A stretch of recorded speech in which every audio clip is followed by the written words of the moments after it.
Thank you very much, and a warm welcome to all of you, both here physically with us today and online as well, to this seminar arranged by Finn Church Aid, Kirkon Ulkomaanapu, which is one of Finland's most important players in the field of development cooperation, humanitarian aid and peace building.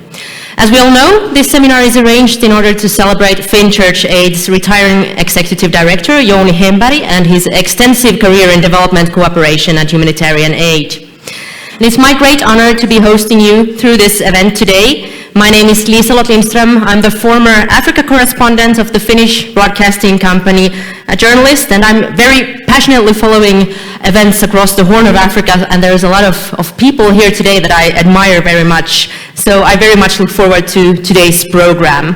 And just one sentence in Finnish. Jos joku tarvitsee tulkkausta, niin teille olisi pitänyt tulla sähköposti, missä on ohjeet tulkkausta varten. We have a very interesting 1.5 hours coming up.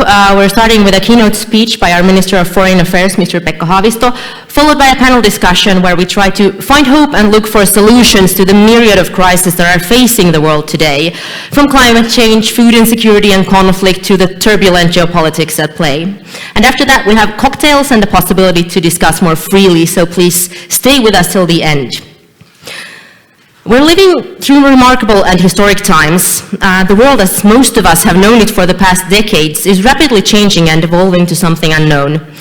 And this is true both on the global scale and also on the small human scale. A few years ago, I was in Turkana in northern Kenya doing a report about the drought in the area, and I met an old man. His name was Loporicho Lokuamekwi, and it meant dry shrub. And he said that there are different people in the world. There's children, there's young ones, there's adults and old ones, and then there's very old ones. And he said he was very old. But he didn't know how old he was, because in Turkana they don't count years, they count droughts. And now the droughts were coming much more often, and he had lost all his animals to that drought. And the animals for the people of Turkana are the source of their culture. And I asked him how he was feeling, and he said, "My heart is hurting." And right now the situation is much worse than it was 4 years ago when I was there, and when I met the old man. Famine is now looming all across the Horn of Africa, even if there is enough food in the world to feed all the 8 billion people. And my heart, and probably the hearts of many here, was hurting when Russia invaded Ukraine. And now when there is war in Europe again, it's quite understandable that the focus of Europeans is shifting inwards, and it narrows, and we start having tunnel vision, seeing only our own problems, at a time when, in my opinion, it would be more important than ever to understand what people in the rest of the world are thinking, what they're going through, and why. For us, the war in Ukraine is something that comes close, and where we find it easy to see who is the good and who is the bad. But for most of the world, it's just a war happening far away, if they have even heard of it. But it does have devastating repercussions all across the globe. And as a journalist, it pains me to see that news reporting is once again becoming more streamlined and narrow. And in the newsrooms, there is of course only a limited amount of resources and space, but the thing that is first left out is usually news about Africa.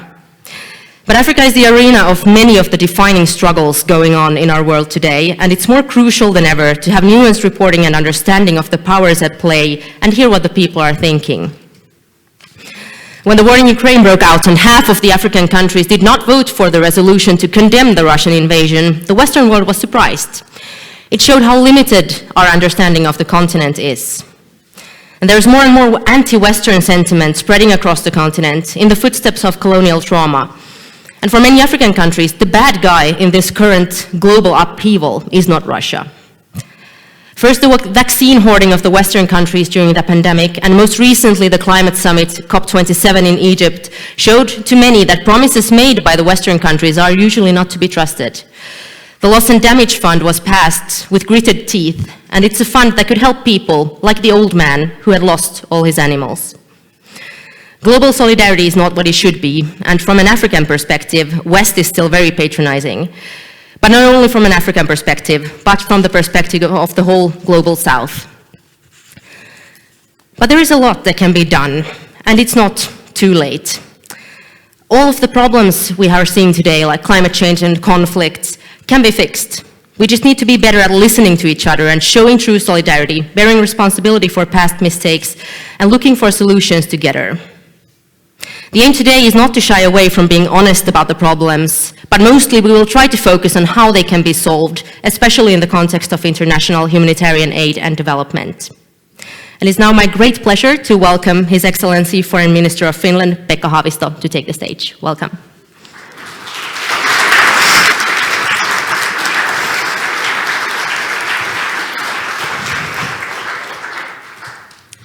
Dear colleagues, dear friends, dear Jouni, thank you for this opportunity to share with you a few thoughts on recent global developments. And I'm happy that the focus of today's seminar is on the quest for solutions. It's precisely in these times that we need to work hard to find ways to resolve problems, as thorny as they may seem. The past few years have been characterized by major crises whose repercussions have been felt everywhere. The COVID-19 pandemic took and continues to take a severe toll on lives, livelihoods and food security of millions of people. Russia's invasion in Ukraine has forced nearly 1/3 of Ukrainians to leave their homes. The war has shaken the foundations of not only the European but also international peace and security order. We have seen pre-existing crises deepen and the risk for the new emergencies increase far from the front lines in Ukraine or the origins of the pandemic. Conflicts and crises do not obey geographical or sectoral boundaries.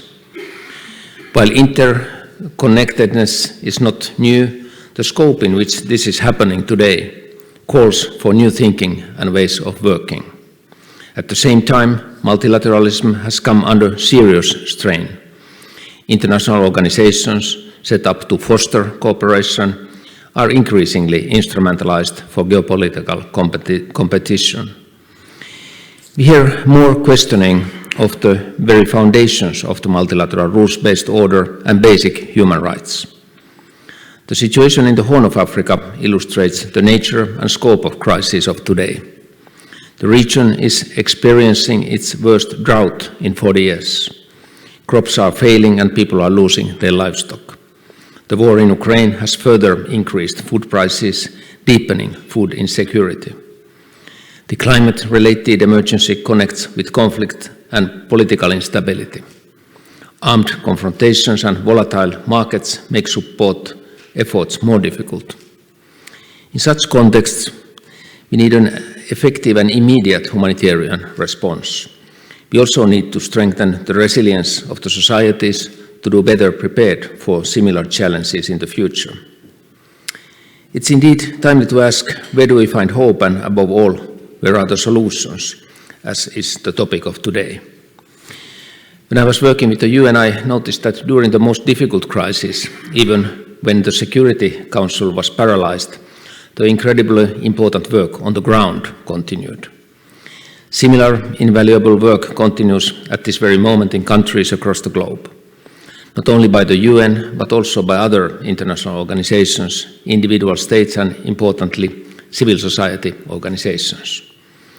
Looking only at Finnish actors, more than 100 Finnish CSOs and foundations are engaged in development cooperation, humanitarian assistance and peace actions in different parts of the world. Together with their local partners, Finnish CSOs provide critical support to communities and societies. I'm proud of the work and achievements of these Finnish CSOs and their partners, the Finchurch Aid among them. Tireless CSOs' work makes a difference and brings lasting results in local communities. Organizations like the FCA often provide effective support in areas that are difficult to reach.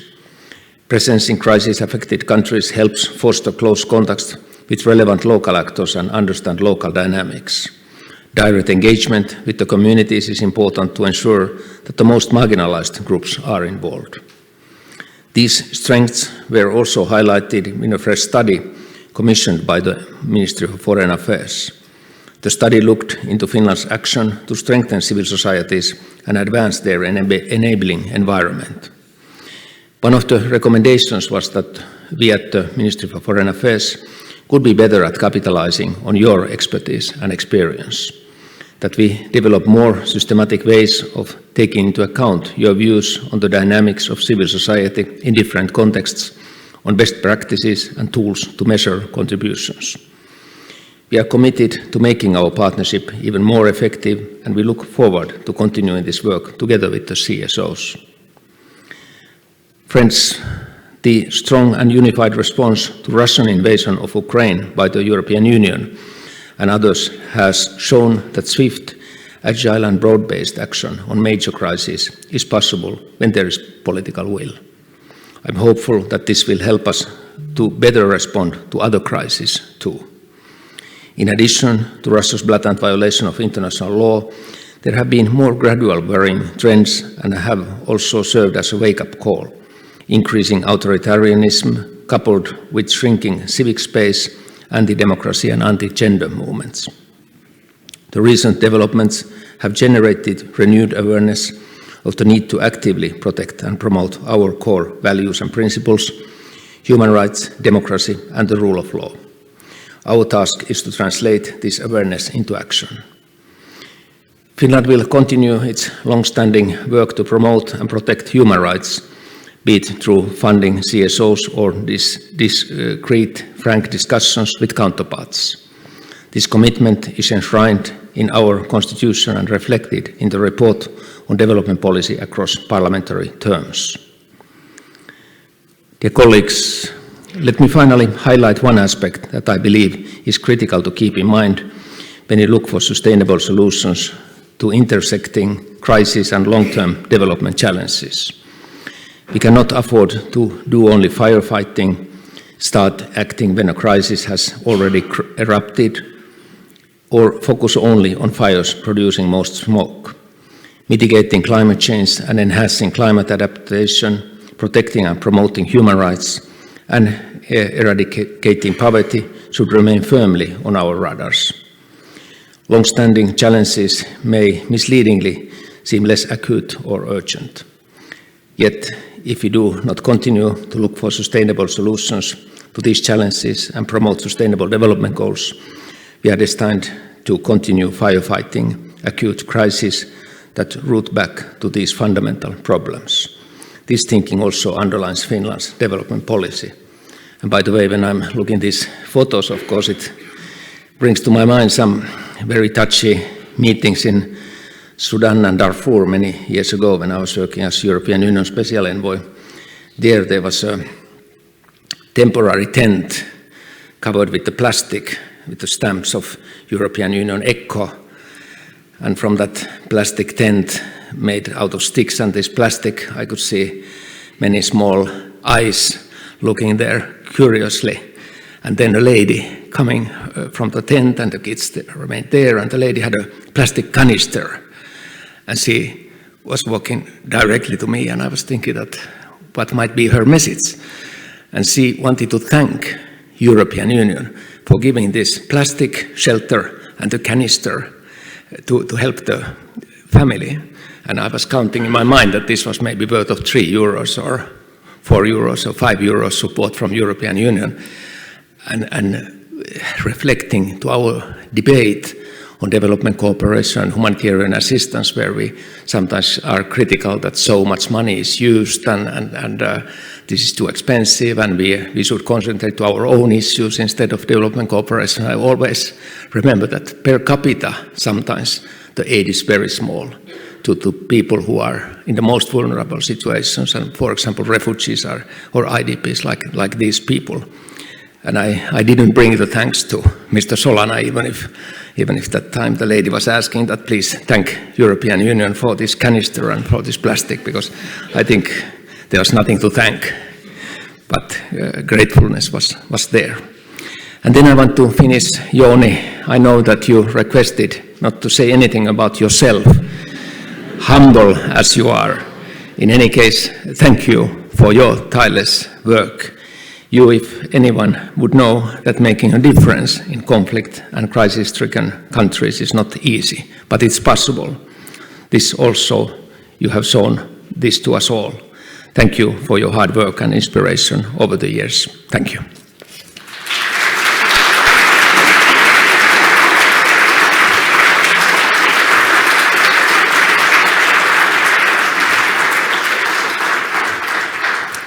Thank you very much, Minister, for your speech and for reminding us also that the very small things matter a lot.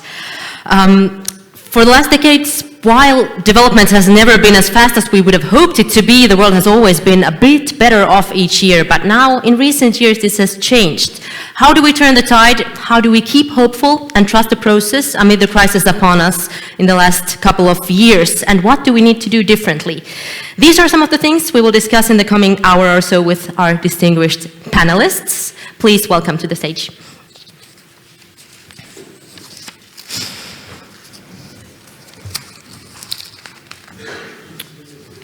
Oops, I'm losing all my papers here. Welcome. First, of course, we have our juhlakalu, as we say in Finnish, Mr. Jouni Hemberg, retiring Executive Director of Finchurch Aid. It's also my very big pleasure to welcome Ms. Ilwad Elman, peace activist and Director of Elman Peace Center in Somalia. And last but not least, Mr. Mukesh Kapila, Professor Emeritus of Global Health and Humanitarian Affairs at the University of Manchester. A warm welcome to all of you. How is it? How many microphones do we have here? We have 2. Okay. Then you have to do a bit of sharing, or you can fight for them. Jouni, my first question will go to you. As the minister was talking about the importance not only to put out fires, but to stop them before they actually become fires. From your perspective of working in the sector for decades, where has this preventive work worked, and what can we learn about the past now with these crises that we are facing today? Well, first of all, I must say that the preventive work compared to actual firefighting, what the minister said, is always more difficult to finance. It's very difficult to find resources for preventive work because it's not so visible in a way. But we all know that if we don't do that, we will then pay much bigger bill after that. But I think things like building let's say, some emergency planning systems, but at the same time also having good programs like education is a good example, I think, that you can educate people in case of whatever is needed to prevent in a way. Is it an emergency, a natural disaster or so? Then you can do that actually with education.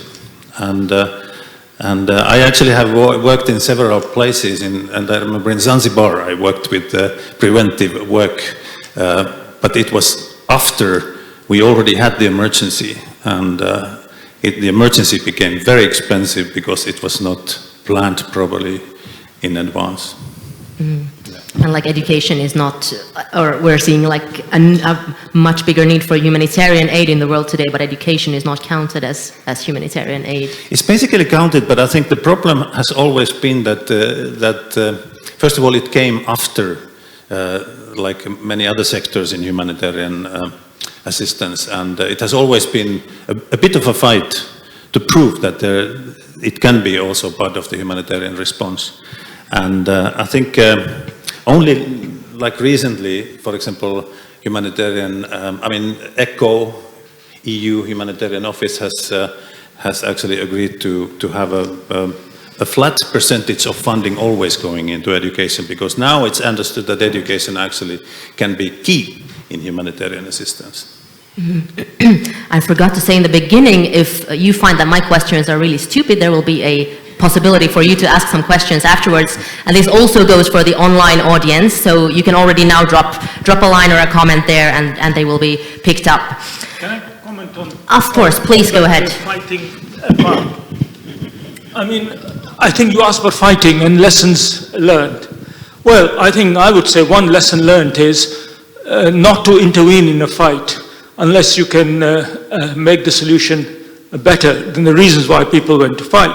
And sometimes it requires courage to actually carry on fighting. So don't get me wrong, I'm not in favor of fighting or for war, but some of the toughest decisions I made in my life as a government official in another government is actually to understand that there are reasons why people fight, and if we cannot, we cannot solve the underlying problems of injustice or grievance or unfairness, which is usually the reasons why people fight, then it is better not to salve your own conscience by humanitarian aid, which can just sometimes even prolong the conflict. So, to be honest, I'm not a pacifist, and I think I'm just look around. Look at Bosnia. We have got a frozen conflict there. So sure, we intervene, but I'm not sure what's going on in Kosovo now, for example, if you like.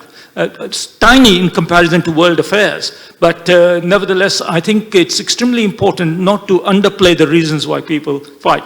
And nothing in the world has ever been achieved, no human right that we take for granted, whether it's the right to vote or the right for equality between men and women, which Afghans are fighting for now, has ever been one without a struggle. Every single human right has always been achieved through struggle.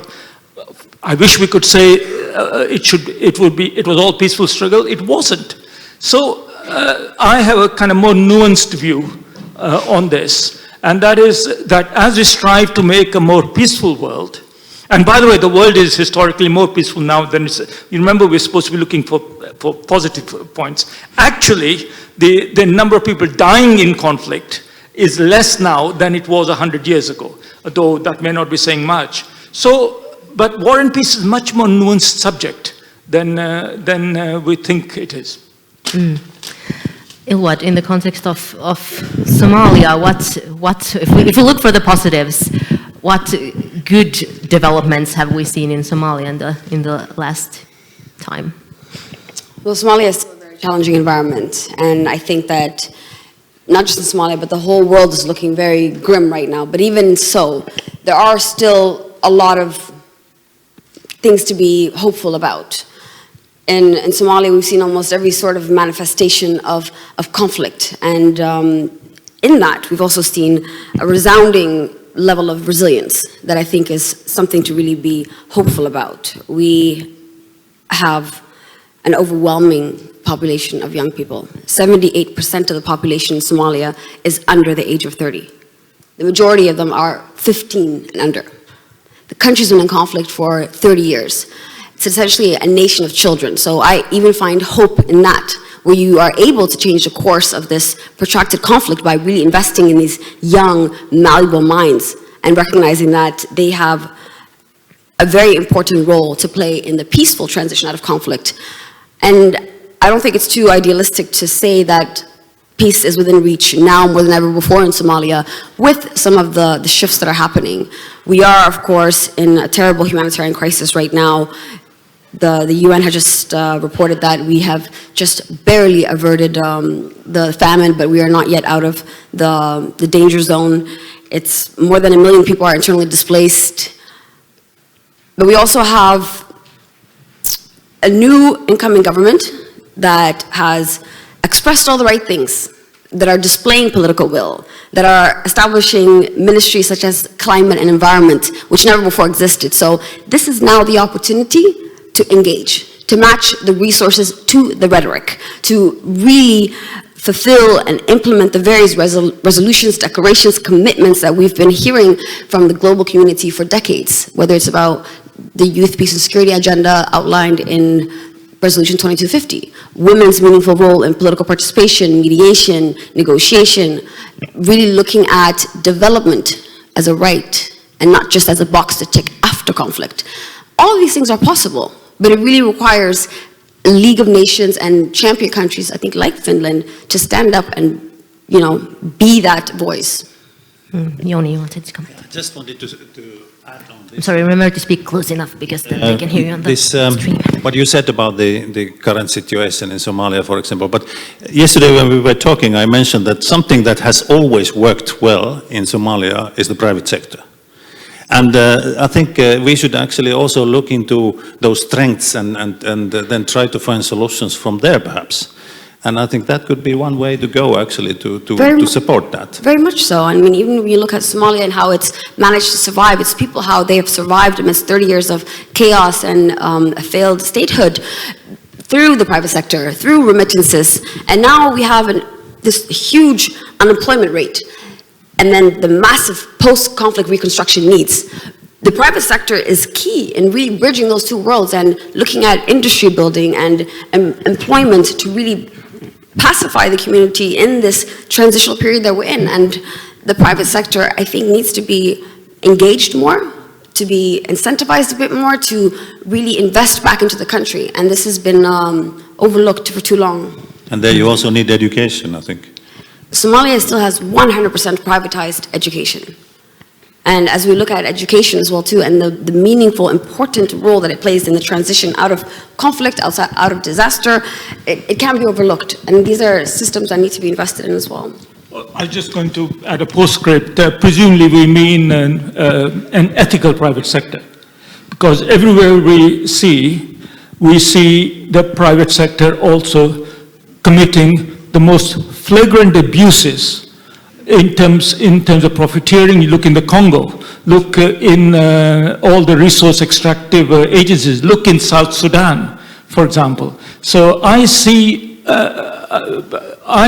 no merit for the private sector using the vulnerability and weakness of states and poor people and their funders in the companies behind them, usually in the West, sucking even more money out of them. So yes, the private sector, but no, not in the unregulated way.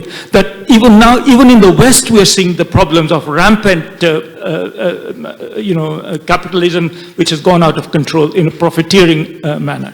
I'm not really sure. I mean, you speak, obviously, you are the one to speak on Somalia, but I've seen in other places where governments of countries trying to raise themselves up have been taken to the cleaners, by the private sector. So just a little bit of a nuancing onto that.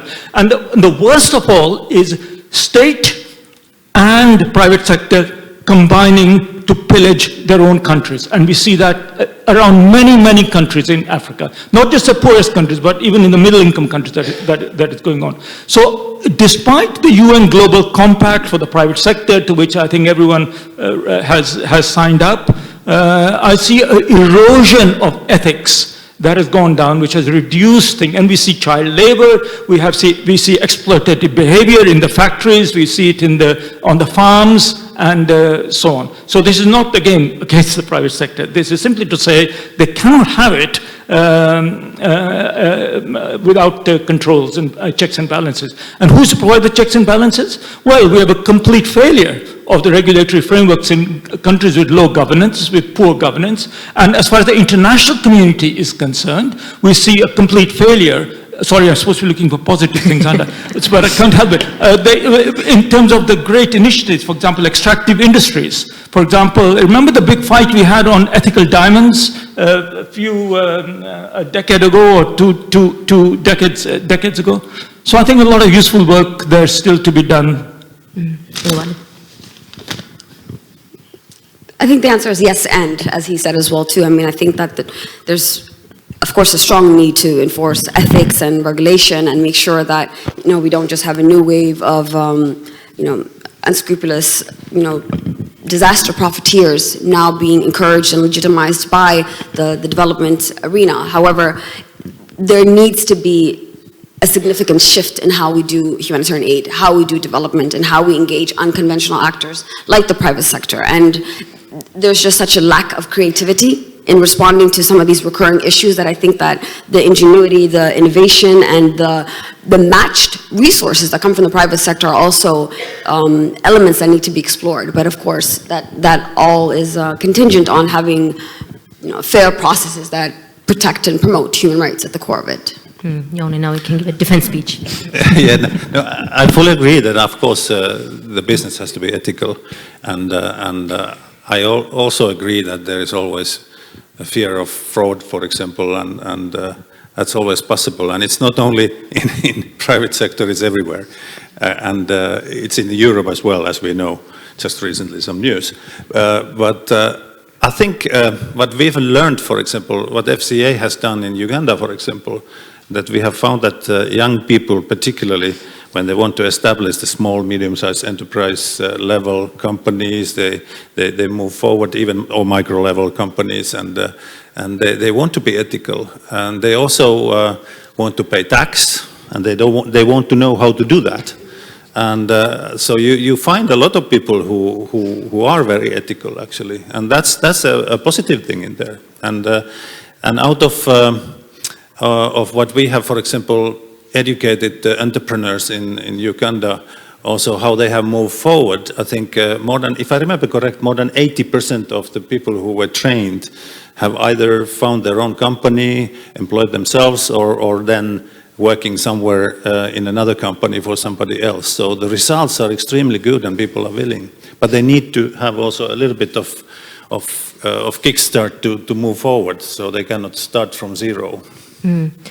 I want to pick up, we were discussing yesterday, and then we were talking about this need for the whole sector to change the whole sort of aid ecosystem, or aid, what would the good word be, but just that it needs to become more localized was a theme that came up. And also, Mukesh, you were talking about how the UN, the Western countries perhaps have had a bit of a blind trust in the UN and the system, and now we're seeing there is a trust deficit globally when it comes to the UN.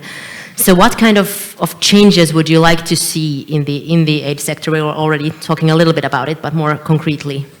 If I start with you, Ilwad. I think it's on, yeah. Just.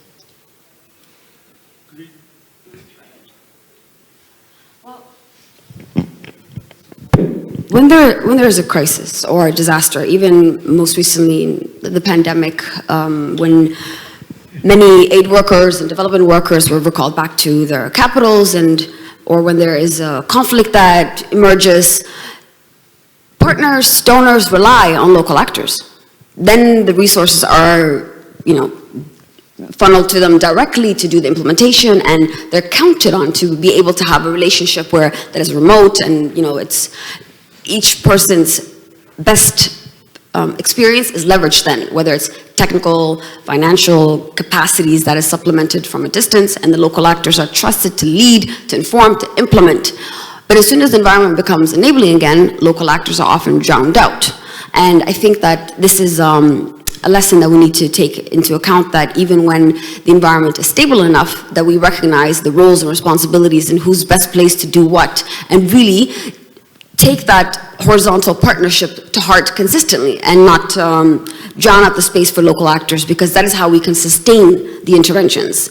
There is, I think, a global trust deficit in big multilateral institutions like the UN, or a lot of challenges for implementing the commitments that we constantly hear. But the opportunity, the positive side in that, if we're still looking for the positives, is that there's a lot of agency being brought back to communities, to not just agonize on the margins, but to really organize themselves and to see what role they can play in their communities as well too. And I think that this is something that needs to really be strengthened consistently. How do we empower local actors? How do we institutionalize their role in being a part of the solution in their communities? How do we support them adequately, but also position them so that they can be weaned off of that support? And I think that's that is the trend that we hopefully will move more towards. I'm sorry, Jouni, I'm going to let you comment in a second. I want to ask Mukesh here. Yesterday also you mentioned sort of the inherent racism of much of the aid sector when it comes to whose life is worth reporting on in the news, and how, for instance, there was a few years ago, MSF had a bit of a scandal when it came to what kind of contracts they had for foreigners and local people. What could be done to make it more equal? Well, to address that indirectly, here's the conundrum we face. So the humanitarian instinct, meaning the desire to help another human being in distress, is as old as humanity itself. It's instinct. I mean, the other day, just walking here, and just looking out the corner of my eye, and one person was slipping on the ice. Somebody right behind them just went out instinctively to make sure the person did not fall down. Now, that didn't require the setting up of an organization to stop people slipping on icy streets, did it? It was a humanitarian instinct, right? So, and secondly, the instinct to help others is essentially derivative of the first. It's a retail business, meaning people helping other people. But yet, the way the world is organized is turned into a wholesale business. So, if you see what I'm trying to say, we have these mega wholesale shops called big, I won't name any in case I offend them, but big UN organizations, big NGOs, big groups, etc., multi-billion-dollar enterprises. So a retail instinct has been turned into a wholesale business. So don't be surprised if there is a gap between one and the other. And then don't be surprised if the humanitarian instinct is then expressed in a haphazard manner, which leads to randomness, which leads to selectivity, which leads to the charge that we are selective in who we help. We help our neighbor, but not necessarily the village next door. We help the neighboring country, but not the continent next door. And that's where we get into that. The second area of discontent is the fact that there is no transparency and accountability in the system. So, and possibly that's a consequence of the system having become too big. And thirdly, is we fail to understand that human beings actually don't like charity. I remember as a child growing up in famine-stricken India and eating American food aid. And I didn't know, other than the bag of wheat which said gift of the American people. So I asked my mother, what are these American people? And she explained where America was. And then I remember this peculiar feeling. On one hand, feeling grateful to these American people in a faraway place. And on the second hand, in my 7-year-old mind, feeling resentful of the Americans as to how come me was dependent on them. And I thought my country was a great culture. This I was born in India. So a great thing. So we understand? So my point is that these factors are not understood by the aid bureaucracy. That has become like a machinery, a business. Whether it's the UN or whether it's the big international NGOs, they're more or less the same thing nowadays. So we need to bring these things back to the people. And as I think you were saying, more and more people are beginning to realize that yes, they want help, but it's not help on anybody's terms. It's help on their terms. And remember, man and woman don't live by bread alone. And very often people have said to me, I'd rather die than accept help on these terms. So that, I think, that's positive. What I'm saying is positive. Because people are fighting back. They're saying, we want help, we want to help ourselves, we want to help ourselves in such a way that we are not a beggar, like I was a beggar when I was a child in a faraway place. So I think that's a trend, and that's a very hopeful trend. But along the way, there will be chaos and confusion.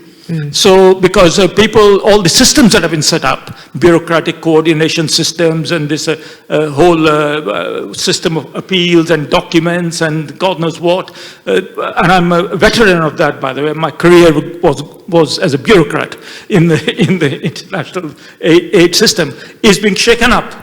And that, I think, is a very good thing. So people want more agency. Yeah. Jouni, how do you feel about these comments? Yeah, I think there are many things I agree with you that what you're saying, and I always say, perhaps I say it a little bit differently, and my colleagues from FCA, they know when I'm saying that the aid architecture is in big change at the moment.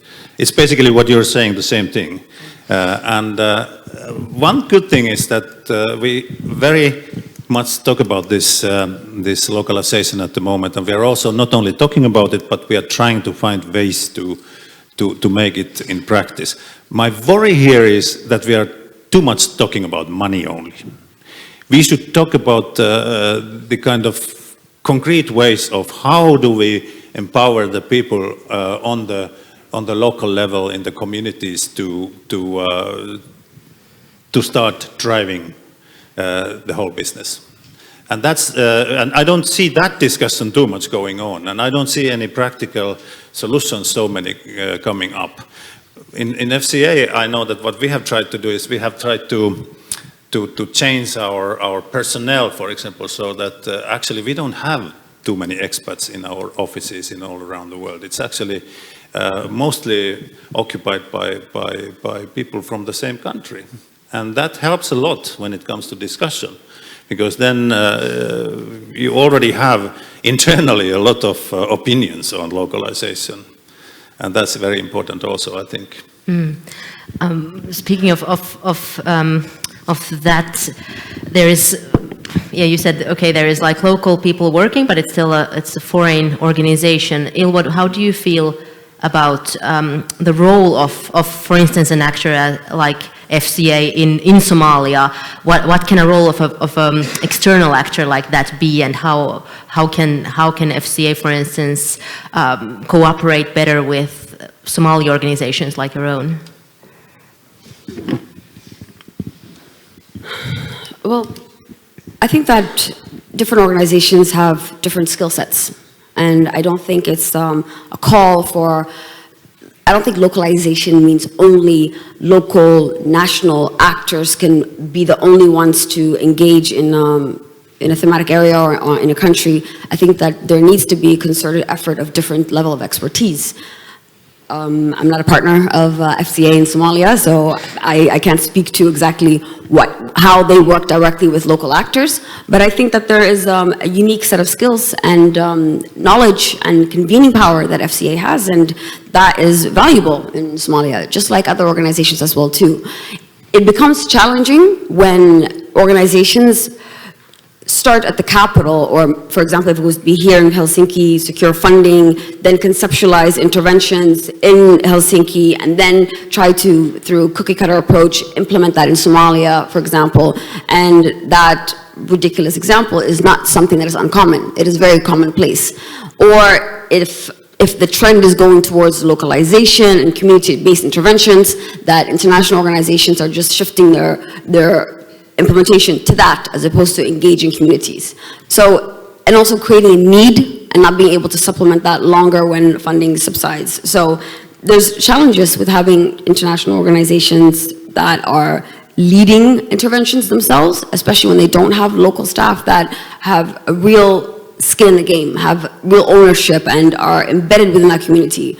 But there is a shift away from that, especially in communities that are still laden with so much conflict that makes it nearly impossible for an organization to be effective if they don't have local staff, if they can't, decentralize their services, if they can't actually penetrate and engage with the community. So it's not so much as a challenge of just international actors being there, but really being a partner, really reviewing the power dynamics, not looking at organizations or communities as beneficiaries alone, or implementing partners at best, but really encouraging and engaging them to be part and parcel of the design, of the strategy, and of the influence. And those are the shifts that we need to see, and some organizations, FCA included, are part of that.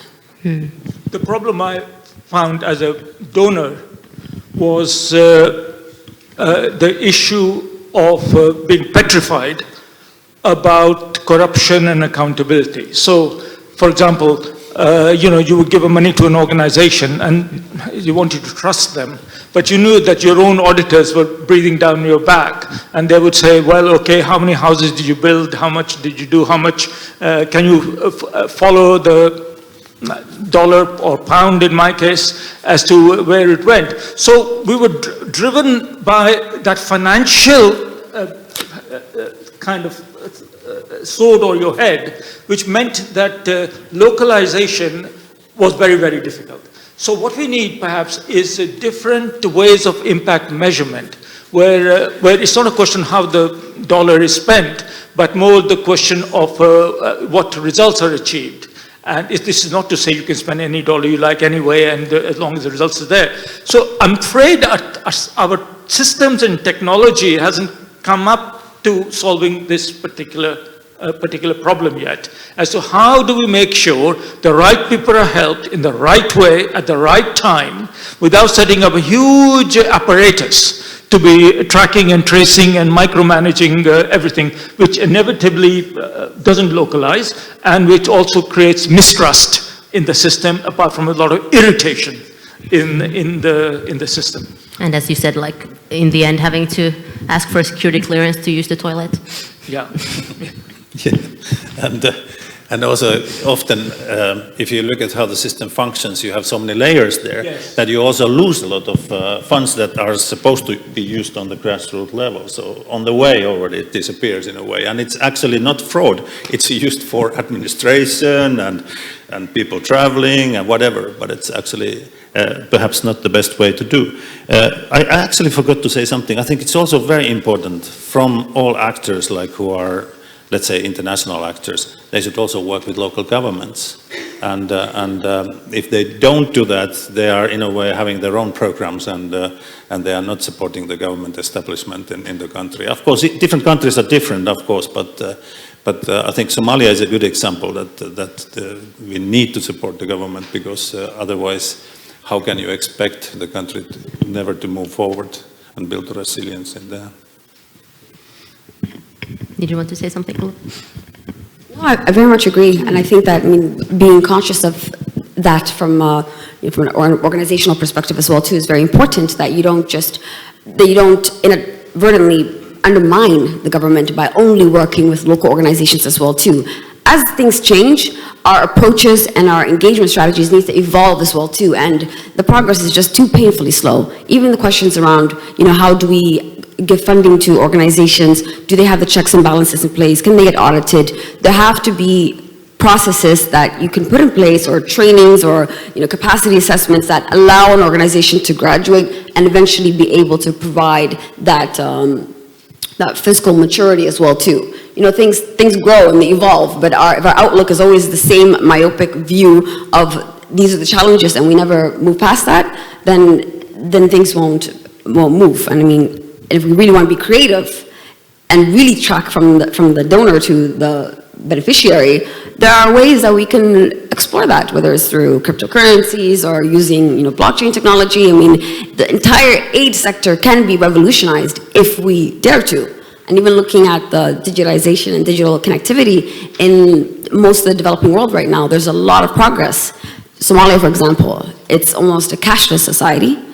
It has the seventh cheapest place in the world for high-speed internet. So it makes you think about what are the opportunities then for awareness raising, for digital diplomacy, which I know is a priority for FCA as well too. I mean, how can we really move with the trends of today and not be stuck in the same position as we were 20 years ago? Yeah, I have to just say that I think the fastest internet I've ever experienced was in Mogadishu.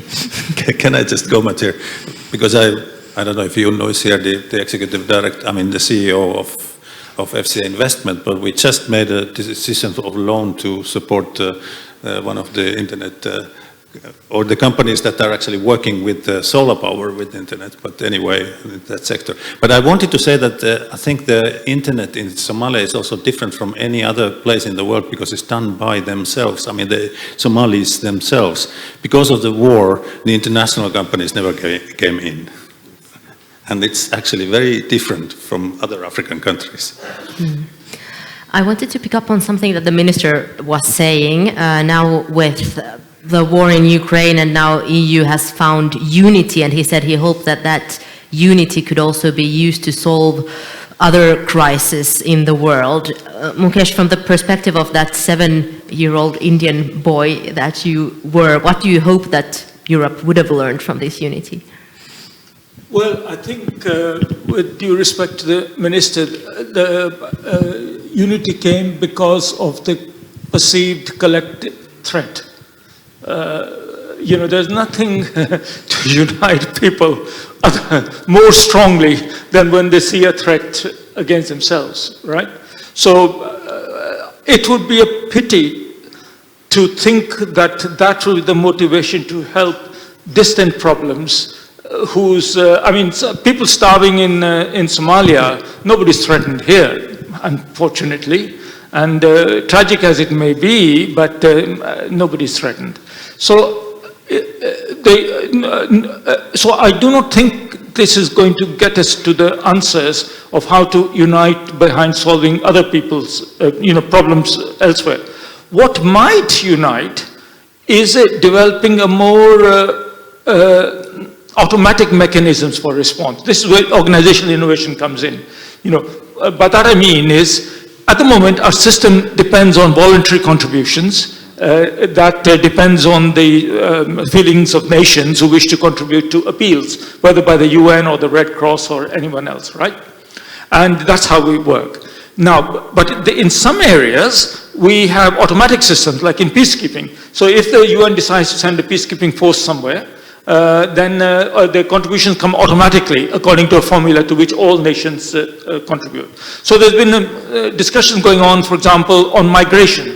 So you have the problem, we have the problem here in Europe, where we have this fighting. There's no unity on migration, by the way, coming into Europe, as we're seeing now. But you might think of taking European migration as a global issue and then contributing in some proportionate manner. We're seeing that approach being applied for climate change. So when we come to climate change funds, on which many battles are yet to come, but I think some of the formula are coming out slowly. And that is, we must find a more fair system of contributing towards solving the problem, wherever that might be. Now, if we can continue to innovate down that line, I can imagine, I can dream at least, of a world where humanitarian requirements are funded everywhere for everything, not here and there, but every time, everywhere, not this flood or that drought, but all floods and all drought, based on some global kind of solidarity, so on. What I worry about the European Union, and I speak as a Brexited British person, though I was deadly against Brexit, I can tell you, I'm not a Brexit fan, and I live in France, I don't live in Britain. So let me make that clear. That little European Union approach is not good. Because what the European approach is doing now is, we're all very well here in the European Union, thank you very much, and naturally our most important competitor is the United States. It's not Russia, it's about to show that the Europeans are finally maturing. But European Union solidarity, it might make us feel good here in the boundaries, behind our walls here. But this is not the way to build a world of greater global solidarity. So I have problems, not with the good intentions of the EU, but I have problems with the way the world is breaking down into clubs. So now we understand the African Union, we were talking about this earlier on in the office, the African Union is wanting to assert itself, so it's setting up African Union institutions for African issues. Now nobody can say why not. Let us help them build strong institutions to help on the continent. But I can see the problem here. I can see that this is not based on human solidarity. This is based on collective self-interest of a particular group of countries. So what the right formula is for genuinely global solidarity, I think is a matter that still needs exploration. You wanted to comment something? Yeah, I think we are all thinking, that there has to be a new way to do the things only when it comes to solidarity of funding. But actually the fact is that we will never have enough resources to help in those situations. But what we could do, we could balance it a little bit better so that now, for example, when we are talking about funding to Ukraine and then funding to East Africa is a different story. The pledges made are on different level totally. And I think solidarity could be that we could have more equal way of funding. But I think globally, I personally think that the funding is getting less. And we will struggle in the future. And also, actors like FCA will struggle in the future, so that we need to be more specialized and more experts in the field what we do. And I think that could be also a solution for the localization in a way, because when you are more like a consultant and when you are more like an expert of one thing, then you are not touching everything. And then you kind of support perhaps the, let's say as an example, the local organization with this particular expertise, but that's all. And then it can be a different way to do it. I think just on the funding point, just a clarification. Actually, development funding and humanitarian funding is at record levels. Now. Never has the world been more generous than it is now, you know. But the gap is even greater. So you're right, in that even as we give, we are not catching up. Yeah. And therefore, one answer lies, of course, in giving more, but also it means that more countries need to join in. It's the same old donors who give, you know. And there is also now the British aid budget, for example, 1/3 of the British aid budget, and it was, I was speaking of a time where Britain was a leader in the overseas aid business, but 1/3 of the British aid budget now is being spent on asylum seekers in the UK. Legally speaking, that's allowed in the rules of the OECD, in the letter of the law, but it is not in the spirit of the law, if you like, you see. So at this rate of issues, I'm only speaking about the UK, you know, most of the aid budget is going to be swallowed up by asylum seekers in the UK, if that's how you wish to classify your assistance. So I think there is a real issue here. And meanwhile, we have countries in the Middle East and rising upper middle income countries who are doing peanuts in this particular area. So I think I would say the Western donors, traditional donors, European donors, and the US, Canada, etc., they need to get tough on this one. And they say, well, you cannot expect us to pay the bills. Meanwhile, with due respect, in Africa, the African nations are behaving in the most abusive way to their own populations, and in some countries, I hasten to add, I'm not making a generals you know, smear on everybody. And the questions are being asked, like, if African nations will not help their own people, if African nations will not show solidarity with each other, I'm not talking about political solidarity, but seats on security councils and things like that. I'm here talking about solidarity in terms of reaching out to help your neighbor, reaching out to help a distant continent. At the end of it, we don't see that, if you like. And it's not to say that Africa doesn't have its middle class and so on and so forth, you see.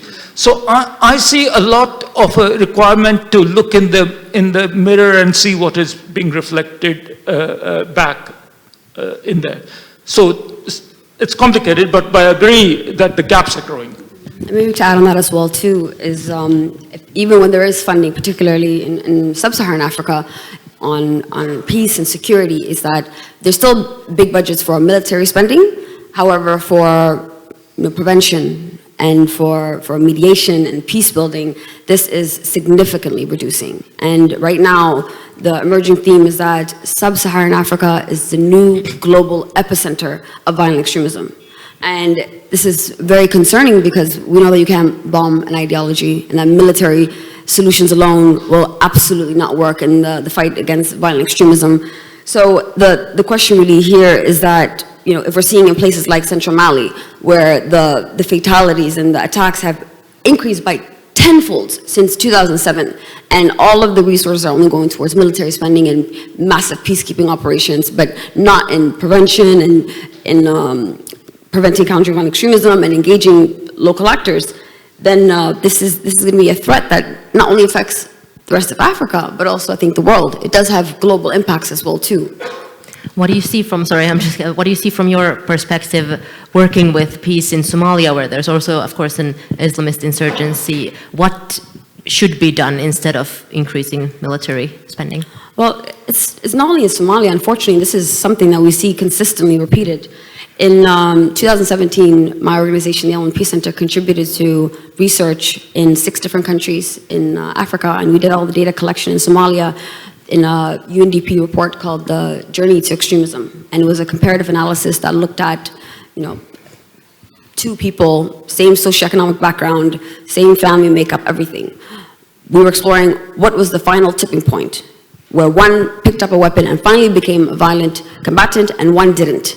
And not only in Somalia, but in the rest of the countries in Africa as well too, we found that 71% of the respondents said that it was government action, militarization, adverse effect of abusive state policies that were the final tipping point to becoming a violent extremist, and not some big scary sheikh that's brainwashing people. And we also found that the more religious education someone has, the less likely they are to be recruited.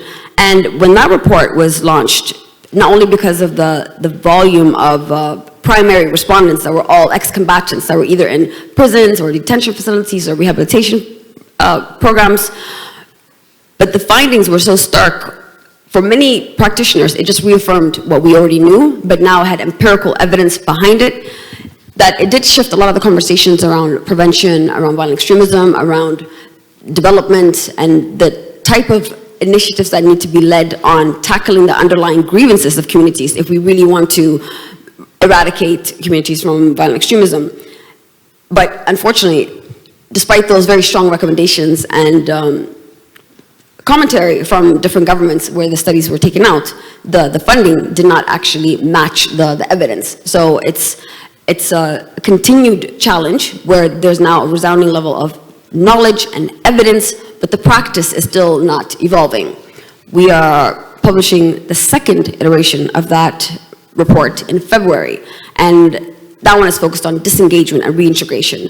And it really just, I think it's very timely because of the increased threat across sub-Saharan Africa, but also shifting donor, policymakers, practitioners' mindsets on what to do in context of ongoing armed conflicts, where the normative frameworks that we have become used to, like the resolutions that have been put in place 50 years ago that stipulate preconditions to disarmament and reintegration that are not fit for the context of conflicts today. So there's still a lot that needs to be done, but the evidence of best practices from local level case studies are there. It's just about really acting on it now. Absolutely agree with that. Meanwhile, it's also illustrating the point that the social contract between citizens and governments is being broken. I mean, to give you one illustration of that, if you look at the budgets of the funds going into child health in the African continent as a whole, this is looking at basic child health services, including immunizations. Where are they funded from? Foreign aid. Okay? Why? Because foreign aid finds it easy to fund those types of activities. So what then happens is that governments, African governments, then switch their funds to something else. Right? Now, just think about your own families sitting at home. What this is meaning is that you are subcontracting the welfare of your most precious asset, your children, which is the future of your country, to the mercy of strangers. And so if you can't even do that, then what is the foundation for the contract between the state and the citizen? And here foreign aid is not helping, because we know that for foreign aid, it's easier to raise money for immunizations than it is to raise money for the more kind of other sectors which are not so easy to raise money for, right? So these are some of the paradoxes that need to be tackled when one looks at the whole architecture as a whole. I mean, recently the Global Fund on Vaccines said, with great pride, said something about covering universal coverage with vaccinations in certain parts of Africa. And but when you analyze the figures, you realize that is all the vaccines have been provided from abroad, the money has been provided from abroad, everything is being provided from abroad. That is not the basis for any development at all. And then I find it, I don't know why, it then leads to people like me who are not employed by any aid agency to be able to say these things, because nobody employs me in the aid business, even though I was employed, and I'm not looking for any jobs either, you see. But the aid business, the system is corrupted because it's a self-seeking system. Because, for every recipient, so for every donor, there has to be a recipient. And if there is no recipient, there is no donor. If there is no donor, there's no recipient. So the ecosystem of the donor-recipient relationship, whether it's domestically in a country or whether it is the international relationship, is one that really needs to be challenged. I mean, I know FCA is not religious in its operational work. You are a secular organization. But I find some merit in the liberation theology arguments which were in vogue in Latin America, in Central America, when people were asking, who was the guy who said, when I ask, when I give people, hungry person food, they say I'm a saint. And when I asked why he's hungry, they called me a communist. So I think it's that kind of inquiry is needed in the aid business, and I hope FCA and your descendants, your successors, and others will kind of be bold enough to ask those questions. You should not be perpetuating a system that actually creates dependency, that creates excuses for duty bearers not to do their jobs. It allows good people to solve their conscience with peanuts. And while the world is slowly getting better, thanks to the efforts of those at the front line, that's a positive thing I have to say. But frankly, this is not a sustainable approach to the world's problems. And even less so, by the way, in the months and years ahead when climate change will hit us. And we haven't seen climate change here yet. Meaning we think, oh my God, it was a hot summer in Europe. I even put the fan on in my house. And next year I was thinking air conditioning, but I can't because they outlawed air conditioning domestically. I mean, it's getting bad, I agree. But this is nothing compared to what's going to happen. It's nothing compared to what we're going to see in terms of humanitarian crisis, even starting next year, the year before, and the year after. And this system, we're going to find the paradox of the system will come home to roost sooner than we realize. Those are the sort of questions we need to be also addressing. Sorry to go on for so long. No worries. Soon we're going to take in some questions from the audience as well. I just want to have a brief comment from each of you when it comes to solutions, because, yeah, as you said, that's what we're looking for. So I have a label for each of you. You are education, you are peace, and you are food insecurity. So I want to start asking you, Jouni, what is the role of education when it comes to solving the global crisis that we are seeing right now, for instance, climate change? Well, I think it's one of the key roles is with education, because with education you can affect also how people act and what they do and what they understand, and I think that's very important. But also it's very important that how do you run the education programs, what's in the education program, and that's of course always a question, that where is it coming from. But FCA has of course worked a lot with the pedagogical part of it, so we know the techniques, but then what's actually in the curriculum of the country itself, how do we affect climate change or climate crisis through that, it's a question, and I think then that has to be modified in every place. Mm. And Ilwad, we talk a lot about the triple nexus, which is peace, development, and humanitarian aid today. From your work, how do you think this, or how important is this triple nexus? How do they strengthen each other, and where do they maybe not strengthen each other? I think they're interdependent. And the sooner that we recognize that development or the protection and promotion of human rights and access to services and resources is not just a box to tick after conflict, but part and parcel of the transformation process, I think the faster we will reach the peace that is possible. And I think that just from a solution perspective, it's challenging to invest only in institutional development or political peace without a parallel investment in social peace. And in the newer context of conflict that we're seeing across the world right now, there is a strong need for balancing the two for sustained peace building. So I think the solution that, or the recommendation that I would leave for the audience here to reflect on is that, you know, communities have lived in conflict and have been contributing to, even at a very district level, solving some of the seemingly intractable conflicts of their communities. The indigenous traditional knowledge exists.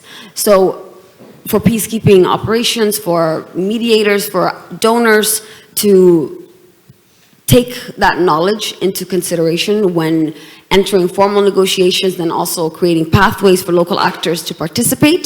It's not a new recommendation. There's just not a lot of investment in that space. So sometimes we don't have to reinvent the wheel. We don't constantly have to be in pursuit of something new, just doing what makes sense. And finally, we have not talked very much actually about the food crisis and the famine. Well, of course, we have talked about the structures around it, but Mukesh, why is it that we have enough food to feed all the people in the world, but still there is famine, and what could be done in order to get food to all the people? Small question, I know. Yeah, I mean, as you said, there is more than enough food to feed the people. That's the positive side. And it's just in the wrong places. And our problem is not only that the people are malnourished, and that means some are hungry and starving, and others are overnourished. But yet, I'm quite optimistic that this is a problem to which solutions already exist. For example, we get 2/3 of our calories from just three plants. You know, wheat, rice, and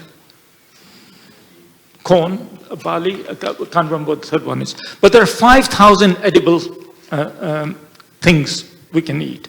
And I was interested to see that Chairman Comrade Xi of China has issued a proclamation to replace his COVID proclamation to say that Chinese have to eat more potatoes now because they're too dependent on rice. I mean, apart from thinking that, my God, we're now going to have potato police going around people's houses to replace the COVID police, but flippancy apart, this is a serious subject. I think dietary changes, and these are already beginning to happen. Secondly, waste less food. Thirdly, farming innovation is happening already. Farmers are getting smarter, they have got better seeds, and I'm not talking about controversial genetic artificial genetic modification. I mean more natural approaches to that. Fourthly, technologies for using less water.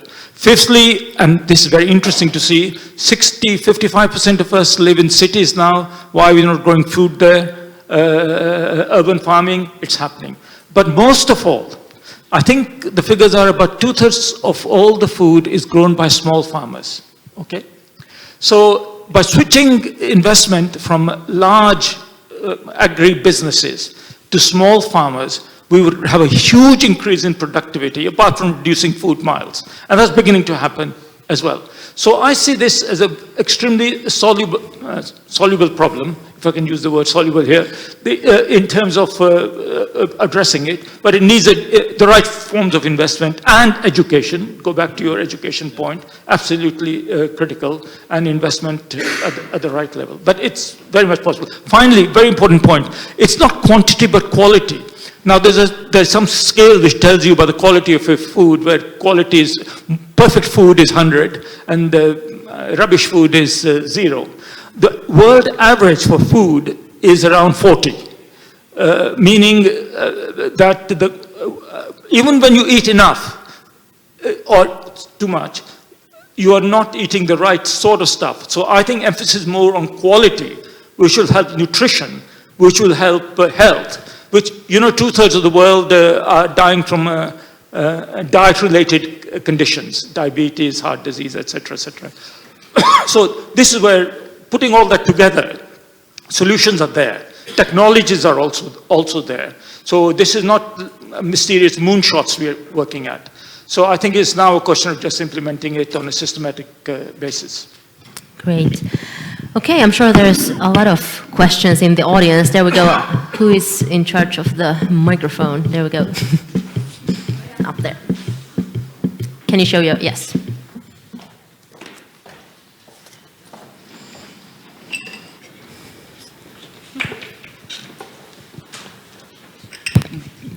Good afternoon, everyone.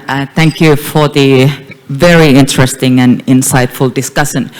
If we're looking for the solutions, I have one. My name is Jaana Hirsikangas. I'm the Executive Director of UN Women Finland. Women. If we look at the education, 75% of the kids who never went to school are girls. If we look at peace, if women are involved in the peace processes, the peace is long-lasting. And if we look at the food, you mentioned 75% of the food is farmed by the small farmers, but 3% of the land is owned by women. Gender and bringing women into the development processes has a massive impact. We see women on the wall in the pictures, but we haven't been discussing, or you haven't been discussing about this topic too much today. I would love to hear your opinions on this matter. Thank you very much. That's a very, very important point. So now let's talk about women. And I'm going to start with Ilwad for obvious reasons. Well, you said it all. I mean, we know that women are so much more than just the spoils of war, and that they are agents and for peace and for prosperity and stabilization and development, but the progress in their inclusion and their leadership is still very, very slow, despite all the frameworks and commitments that we have. I'm often taken aback by how we celebrate Resolution 1325 every year as for the historic resolution that it is, but not necessarily holding to account how many women have been put into positions of political participation as a result of it. So there's still so much work that needs to be done, but the evidence does show that, you know, when there are more women in peace processes, that the likelihood of the agreement actually being sustained are there. Women have a very unique role to play in society that is much more than just the victimized role that they are often categorized in. So when we talk about localization, I think it's important to recognize that that also encompasses the role of women, and that this needs to be institutionalized. That it's not just you know, token participation, but really investing more effectively in their leadership. There's much to be desired in that. In Somalia, we see that.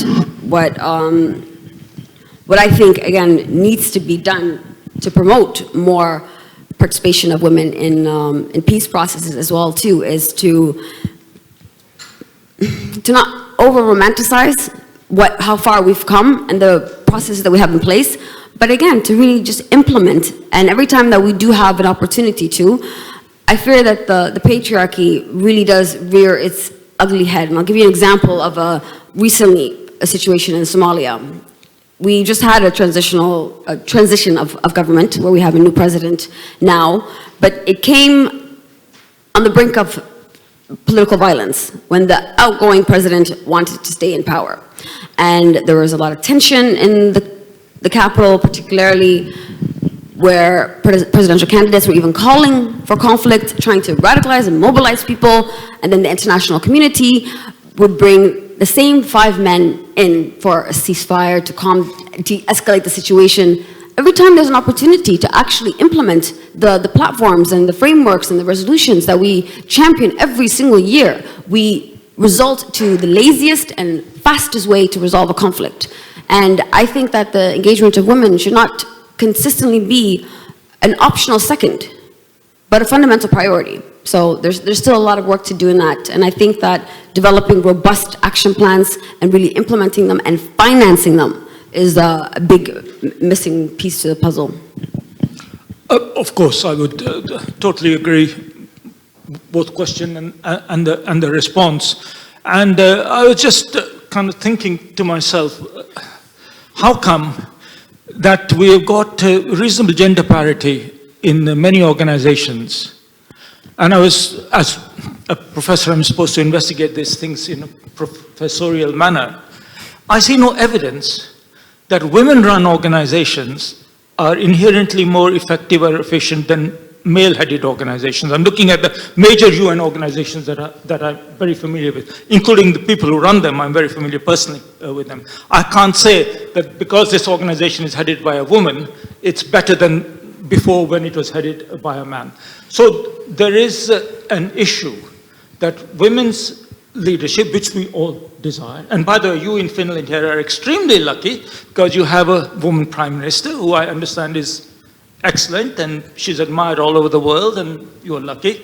And so it is true that women leadership can make a difference, right? That is not in dispute here. But it's not automatic.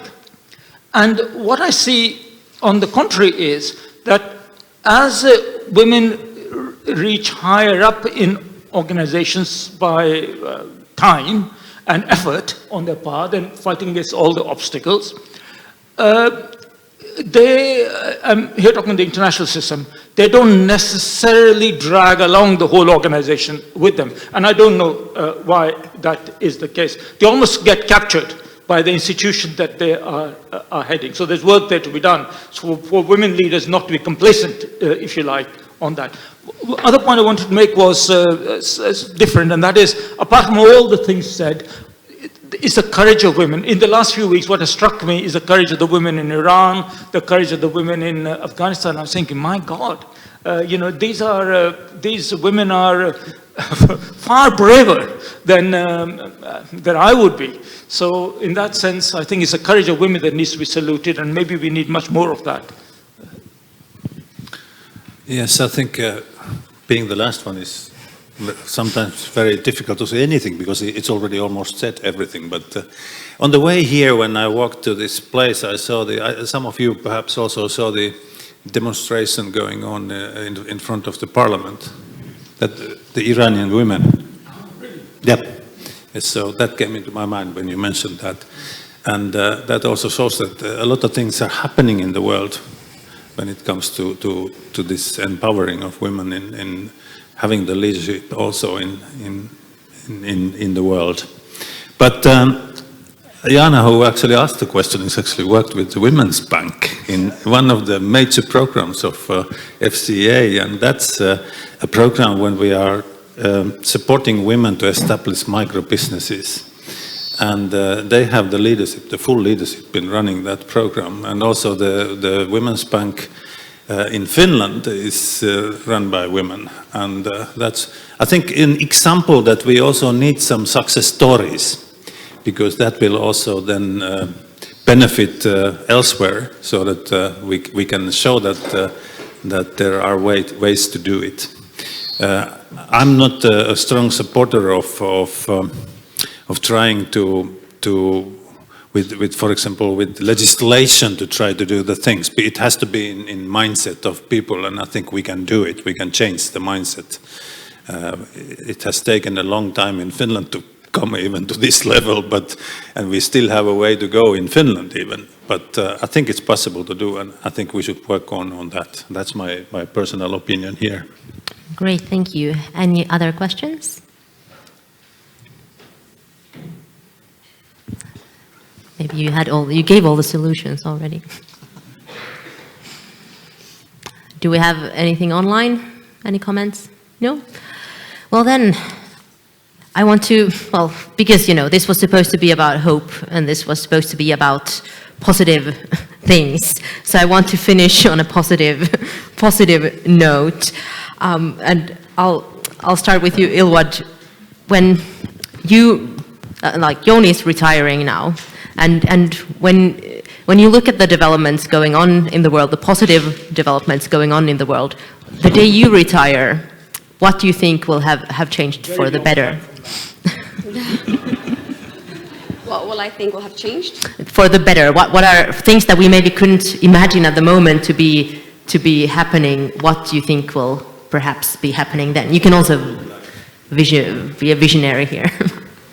Gosh, I mean, the world is so dark right now. Hopefully everything will change by then. But I think, time moves very fast. And I can remember talking about some of these issues 5 years ago. It was just 10 years ago that we co-founded the first rape crisis center in Somalia. And I was speaking at the UN Security Council about the need to have gender officers in the African Union mission on Somalia. So 10 years ago to here, it's not a short time, but it's going by very fast. So even looking into the future, I hope that we finally move beyond the conversations that we're having right now about identifying the problems, you know, a collective head nod on realizing what the issues are, but still failing to act as quickly as we can. So I hope in the years to come that we do have truly inclusive processes, that we, you know, the world becomes less unilateral, that there is more opportunities for the systematically marginalized people to influence the processes that ensure their own well-being, and that those that have the least to lose, that are outside the situation, become true champions and allies. And all of these things are not too idealistic. I think they are possible if we just shift our mindsets, but also, you know, really walk the walk and not just say the right things. So I am, you know, very optimistic. And I think that we're all very much in the business of selling hope and really working towards realizing that. And I'm hopeful that some of those things can happen by the time I tap out.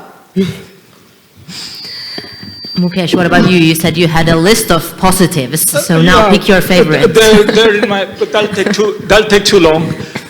And of course, you know, my time scale is less than yours. So I have to look to the future in the course of the next, I don't know, well, who knows, but less.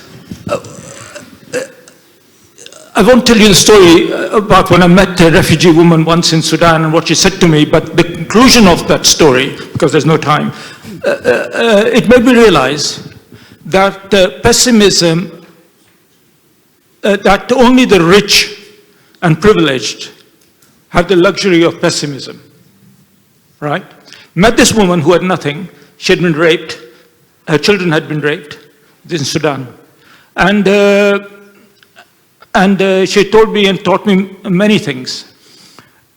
And then I suddenly realized how amazingly optimistic she was in looking forward and planning her future, when I thought she would be vindictive, vengeful, etc., etc.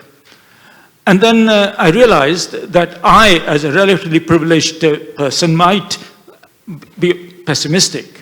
And it really switched me. So I'm actually quite optimistic for the world. I think it's evolving the way it should, through strife, through argument, through even warfare. Warfare is justified when it's a moral purpose. Imagine a world if nobody had resisted Hitler. Imagine a world now if no one was arming and supporting Ukraine. So I see a world of greater argument, greater conflict, greater strife, and I welcome that. Why? Because I see that world is a waking world that is not willing to accept injustice, inequality, abuse, exploitation, and all the terrible things that we all know have attended human history over past millennia. And through that, I also see all the progresses that have been made through people overcoming, through their efforts, impossible odds, and raising the dignity there. So my conclusion, the world that I'd like to see before I die, is a world where everybody is at least 10 feet taller. And is looking everyone else in the eye. And it's a world where nobody's afraid of anyone. And where everybody, it's not to say everybody's equal to everyone, that is not my point. But more, the point is that everyone has the capacity to stand up and be counted and to stand up to injustice.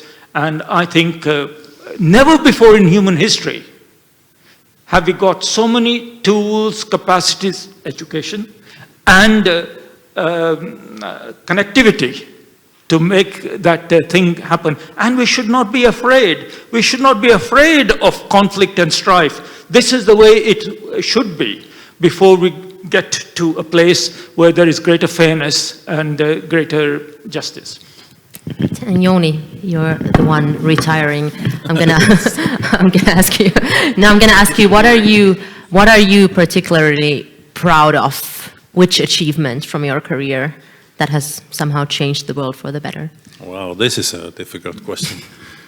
First of all, yeah, if I look at because 33 years ago I started in Romania. And 3 years after, I was the youngest head of delegation of the International Red Cross. And I was working in Malawi for 1.1 million refugees. And it was quite different at that time, the working. So a lot of things have happened. After that came the humanitarian reform. After that came many other things happened after that. But it has always been learning from mistakes. And I really hope that we learn from those mistakes that are even happening at the moment now. So that's something that I hope. But I don't know, I mean, if I look at the world in the future, I would like to see, I mean, the dream, what you had was actually really good. So I really hope that will also happen.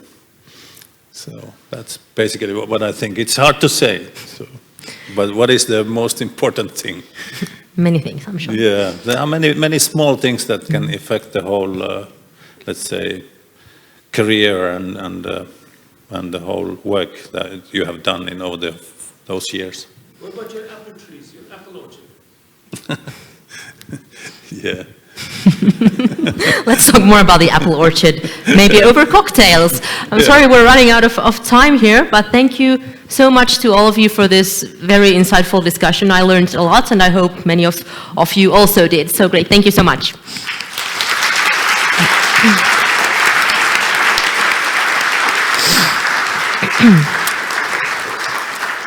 And thank you also to all of you in the audience who have been with us here in Helsinki, and also everyone who was following online. Now I believe it's time for cocktails and some more discussions about apple orchards.